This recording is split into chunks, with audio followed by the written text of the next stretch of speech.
acheter un chiot. Achetez votre chiot tranquillement. Oui, ça par exemple, on peut le dire. La dernière fois, avec le docteur vétérinaire Sandrine Tenekene, sur ce plateau, on a parlé des conditions pour même décider déjà de prendre un animal de compagnie. Oui. Alors, on en a parlé et aujourd'hui, on précise pour animal de compagnie, on parlera de chiot, les conditions d'obtention d'un chiot. C'est bien ça, docteur vétérinaire Sandrine Tenekene? Bonjour. Bonjour. Bienvenue. Toujours aussi souriante que jamais. Hein? C'est un plaisir de vous avoir sur le plateau, Canal Matin aujourd'hui encore. On va donc parler de l'obtention d'un chiot. Oui. Voilà. Bon, effectivement, on parle d'une nouvelle acquisition. C'est déjà le maître mot dans une nouvelle acquisition, c'est déjà la préparation. Il faut se préparer parce que votre vie ne sera plus pareille après l'arrivée de votre chiot à la maison. J'ai choisi de parler du chiot parce que c'est notre animal le plus courant, notre animal de compagnie le plus courant et le plus utile même, si on veut parler de nos conditions sécuritaires. Et donc, déjà, il faut se préparer. Il faut se préparer au niveau de la maison.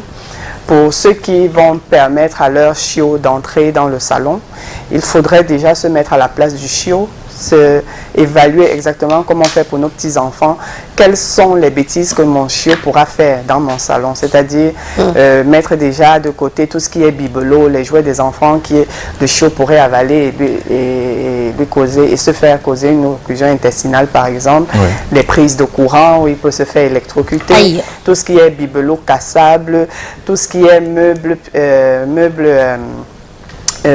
peut-être sensibles qui vous a coûté cher. Il faut mettre de côté. En cuir. Voilà, exactement. Tout ce qui est plantes aussi, vraiment, il faut se préparer. Votre vie ne sera plus pareille. Votre vie ne sera plus pareille après l'arrivée de votre chiot. Et à l'intérieur, après l'intérieur de la maison, il faut passer à l'extérieur. Si vous avez une cour fermée, si vous avez une barrière, il faut déjà regarder est-ce que votre barrière est bien protégée, est-ce qu'il n'y a pas de trou qui peut laisser passer le chiot. Est-ce que si vous avez un jardin, des produits phytosanitaires, tout ce qui est produit d'entretien est très souvent nocif pour nos animaux de compagnie. Donc, ce sera vraiment une nouvelle hygiène de vie que vous devez adopter parce qu'il y a un nouvel habitant qui est en train d'arriver et qui a ses habitudes et qui ne comprendra pas toujours quel est le niveau de danger dans tout ce qu'il entreprend de faire. Et après la préparation de l'habitat, de comment est-ce qu'il de votre habitat par rapport à sa nouvelle arrivée, il faut préparer ce qu'on appelle le trousseau du chiot, c'est-à-dire tout ce qui est tout ce qui est matériel, tout ce dont le chiot aura besoin, par exemple un collier, une laisse, une gamelle. La gamelle, c'est ce qu'on utilise pour nourrir le chien, mais dans notre contexte, une bonne assiette en inox qu'on achète dans nos commerces font aussi la La maman prend un poumou, elle pose là, elle met le couchous là. Des jouets pour ceux qui peuvent s'en procurer, parce que tout est question de moyens aussi, parce que le chiot demeure un bébé qui a besoin de jouer. Son espace pour dormir, ça peut être un coussin, ça peut être un panier, parce que lorsqu'ils sont chiots, c'est vraiment des bébés, on ne peut pas encore les enfermer. Ça peut être une cage amovible, la cage qu'on utilise souvent pour les visites par exemple. Pour le déplacement. Oui, juste pour le moment où il est encore un bébé. Donc, voilà un peu la préparation qu'il faut faire pour son arrivée. Après cette préparation, il faut penser aussi à son alimentation. L'alimentation, c'est quoi? C'est souvent se renseigner déjà chez l'éleveur, qu'est-ce qu'il prenait déjà, et organiser la transition, donc donner sur 2-3 jours ce qu'il avait l'habitude de prendre et organiser la transition selon les conseils qu'on aura reçus soi-même et selon ses moyens. Et aussi se renseigner. Est-ce que vous avez un cabinet vétérinaire non loin de vous? Est-ce que vous avez, quel est le vétérinaire qui pourrait vous aider en cas d'urgence en attendant sa première visite de routine chez le vétérinaire? C'est vraiment toute une préparation. C'est avertir aussi à la maison, est-ce qu'il y a des gens qui n'aiment pas du tout les chiens? Il faudra faire avec. Est-ce que tout le monde aime le chien? Il faudra vraiment s'adapter et se préparer à l'arrivée de ce nouveau membre de la famille.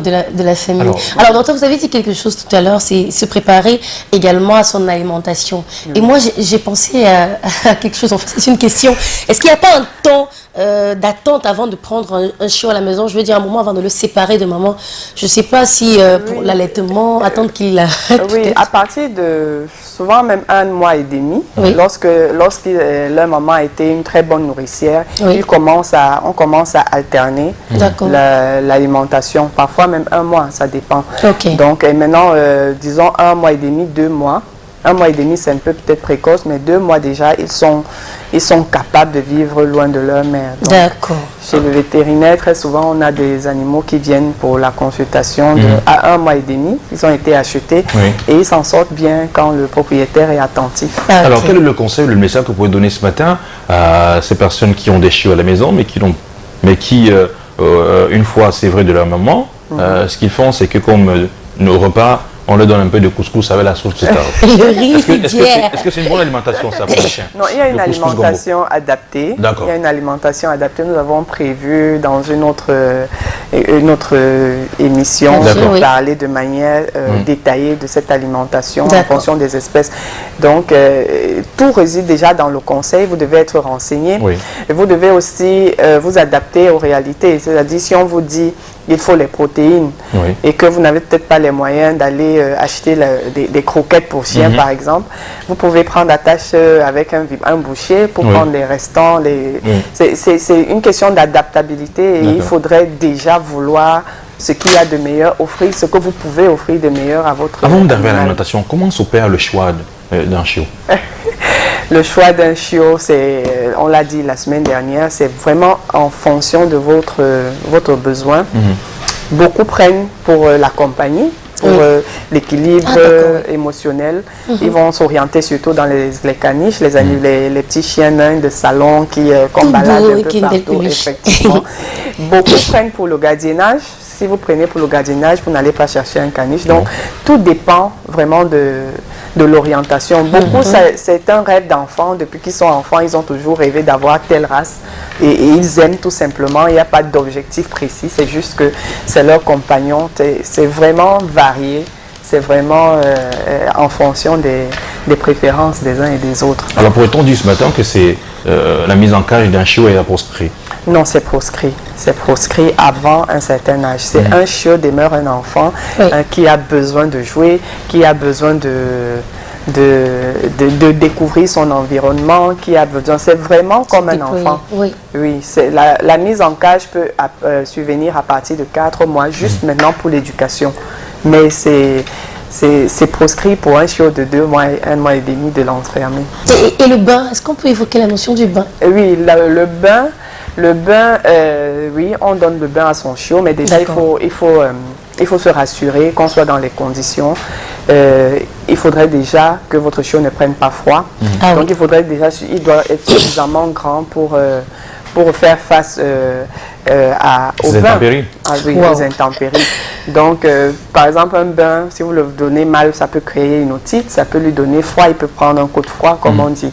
Donc, c'est vraiment de se renseigner. Ça veut dire que ça aussi, on va en faire tout un sujet. C'est pas facile vraiment de se renseigner, parce que le maître mot, l'objectif, lorsque nous venons à la télé, c'est pour sensibiliser le public. Il y a des personnes qui peuvent vous renseigner et qui vont le faire de gaieté de cœur. Ils sont là pour ça, ils ont été formés pour ça. Nous avons là la première visite chez le vétérinaire, c'était un chiot de 4 mois qui venait d'être acquis par son maître et qui est allé chez le vétérinaire pour la visite de routine.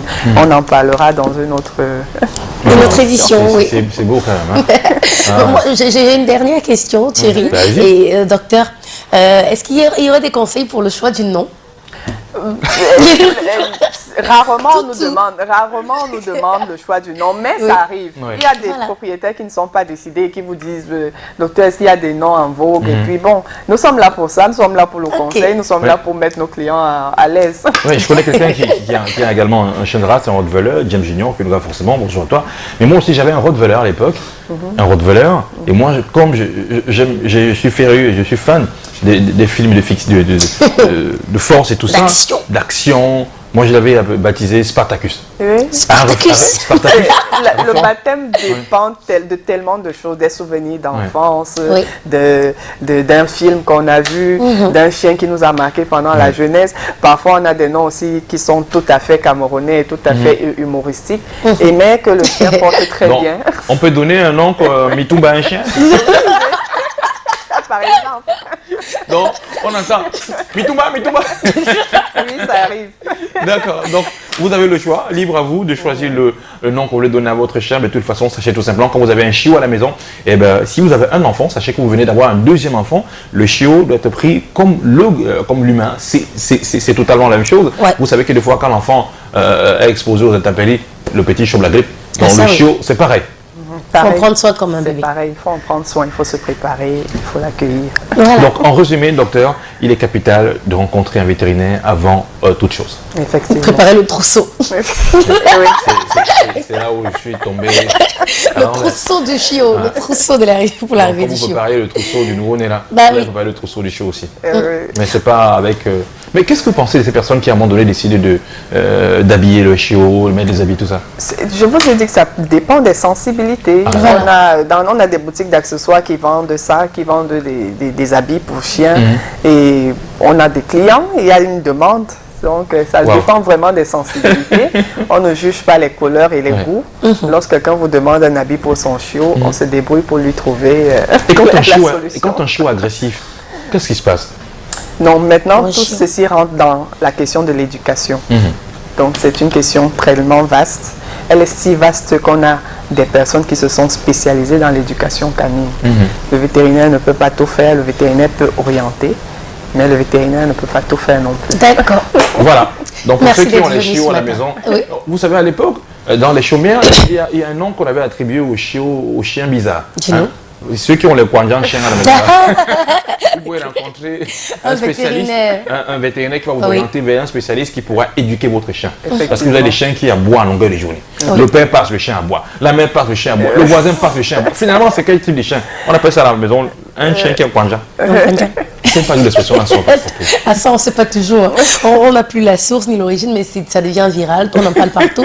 En tout cas, merci d'être venu ce matin encore, notre docteur, Sandrine Téné. On apprend beaucoup de choses. On n'a même pas vu le temps passer, Thierry Ouais. Carole, tellement c'est intéressant. passionnant. Bah oui, j'espère qu'à la maison, ça vous a fait le même effet. On n'a pas terminé de vous faire plaisir ce matin. On se dit à bientôt, docteur. À très bientôt. À très bientôt. Allez, nous allons nous rendre cette fois-ci du côté de Yaoundé pour Oui. retrouver M. Coris, qui était avec lui, naturellement, vous le savez,